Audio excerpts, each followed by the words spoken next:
These are 3 simple fixes that you can implement today that can lower your cost per lead by up to 50%. Now watch closely, because the reason this is important is if you can half your cost per lead, that means you can get double the number of people in your pipeline, which, you guess it, should double the revenue for the same amount of ad spend. And what's better is that you can do these things immediately after watching this video and shouldn't take you more than 30 minutes to implement.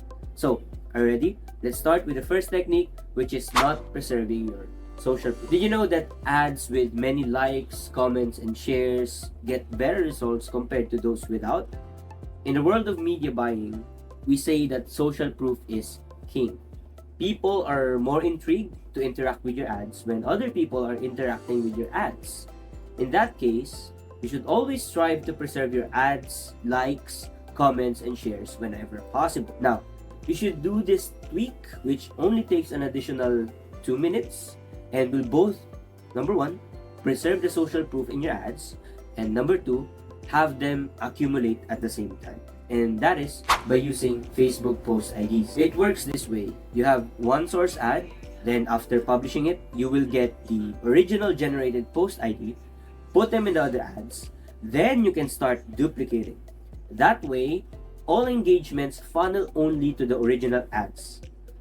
You get it? So here's how you generate the Facebook post ID. We're gonna jump to the computer. I'll show you exactly step by step how to generate Facebook post IDs. So here we are in Ads Manager, and I'll show you how to get Facebook post IDs so you can duplicate your ads without losing the social proof.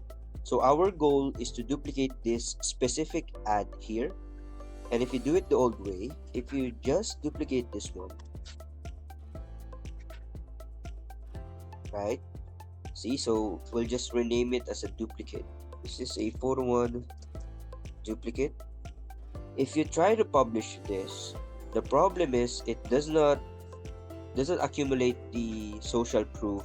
As you can see here, social proof is gone, but this one, the original one, has 1.3k comments and 30 shares, so you do not want to lose that. And the way you do it is you click here and see here more options and manage Facebook comments. So when you click this one, that will show the actual post that the ads generated.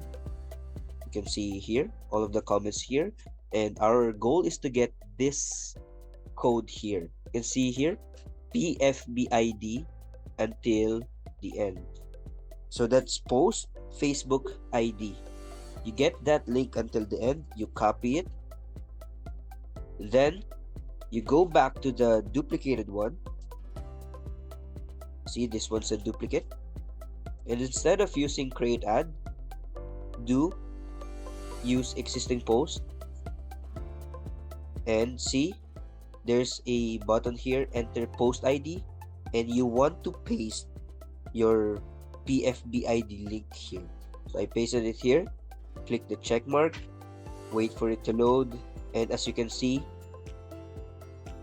you have a duplicated version of the ad but with the social proof. Now, the only downside to this strategy is that you cannot change the original ads anymore, or else you will lose all the social proof, which you should not be doing anyways, which is our second tip for today, which is stop editing your ads very often. Now, if you edit your ads, they will enter what's called the learning phase. Learning phase is when the algorithm is trying to find people that will resonate with your ads better, and they have ads in learning phase generally have high cost per results or high cost per leads. So your goal is to get as many conversions as possible so the ads can exit the learning phase. Now, the sooner you escape the learning phase, the sooner you get better results. With this in mind, stop editing your ads very often or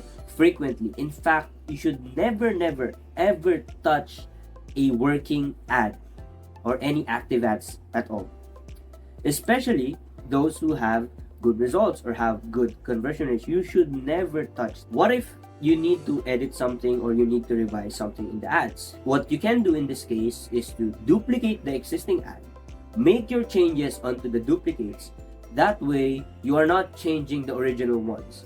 So if whatever you're doing, whatever you're fixing broke the ads, at least you can refer back to the original version. This will make sure that the original ads are kept safe.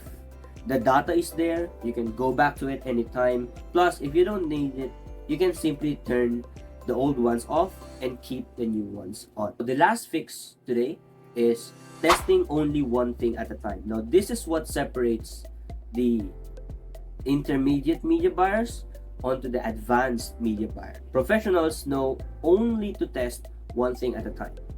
Here's what I mean. Beginner media buyers will try to come up with different headlines, mix them with different copy, different images, and at the end, you get zero valuable information on which headlines work best, which copy works best, which hook works best, generally which combos work. Here's how you test efficiently as a professional. Number one is you need to start with the most important aspects of an ad. For photo ads, the sequence goes like this. First is the image, which is divided into two parts. Number one is the hook. Number two is the value. Then the second most important thing is the ad copy. So you have the hook, you have the content, and you have the call to action. Next that you need to check or you need to test are the headlines, and lastly, the least important thing is the CTA button or the call to action button. For video ads, it's very similar. First, you have your video creative, which is divided into three: the hook, the value, and the CTA. Next is the ad copy, which is also the hook, the content, and the call to action. Then the headlines, and finally the CTA button.